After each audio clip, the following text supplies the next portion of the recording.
Hey fellas, so here's my backyard smokehouse. It's the first time I'd ever built anything before like this.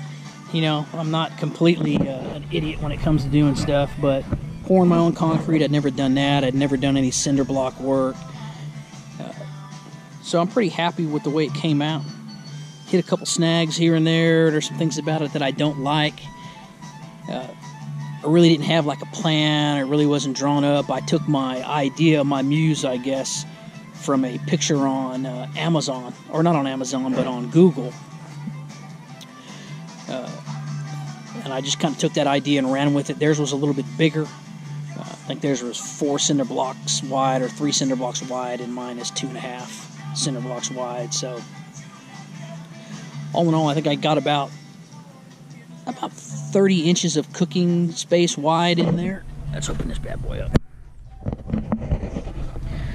Right now it's been smoking pretty steadily for quite a number of hours at about between 200 and 225. It's actually been real easy to upkeep. Actually, before I open it up, let's jump back over here. So I got this barrel. I got the barrel for free, and then I bought this kit. The kit includes a couple of feet right there. It includes this piece right here that the stack is going into, or the pipe is going into, and then this cast iron door.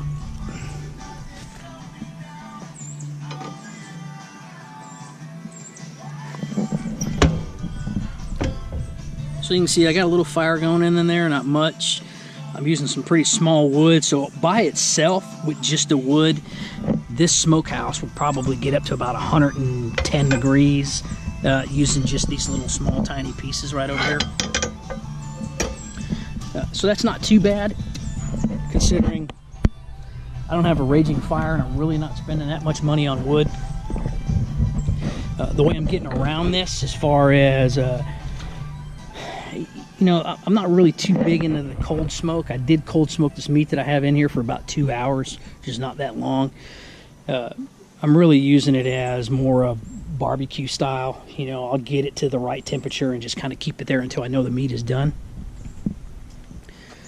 But let's open this up.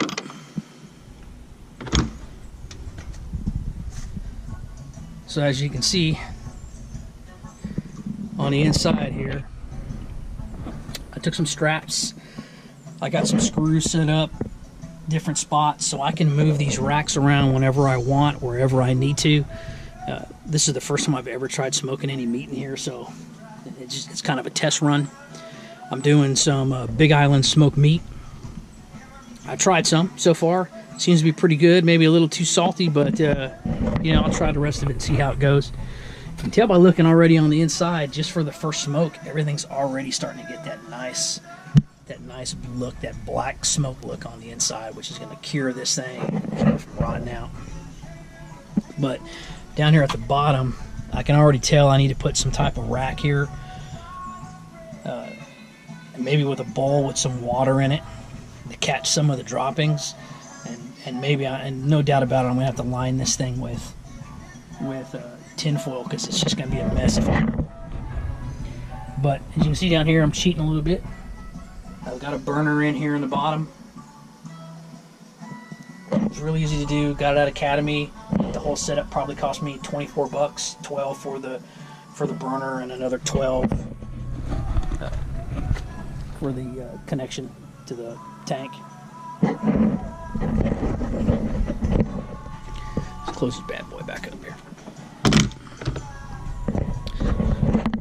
So this whole thing cost me, these 2018 prices, maybe 500 bucks to do this. It really wasn't that much. I wanted to do it all in cedar, but cedar would have added at least $300 on the price. Cedar's just ridiculously priced right now. But if I end up having problems with it, I'll probably just clad the whole thing in cedar shingles, which would be a cheaper way of doing it, and it'll still look pretty good. Now, originally I wasn't going to put this pipe up top right here. Originally what I was going to do was just have the smoke come out of the bottom of the eaves. right here. I ended up not liking that because the gap was too big. I was afraid birds were going to get into it, and I just didn't want to get into that situation. So I ended up covering it up and putting a piece of half round on it. It actually worked out pretty good because the smoke still comes out of it pretty heavy, as you can see right here, back here in the corner. This thing had, earlier when it was really smoking, it just had smoke coming out of, shit, it had smoke coming out of everywhere. But once this thing,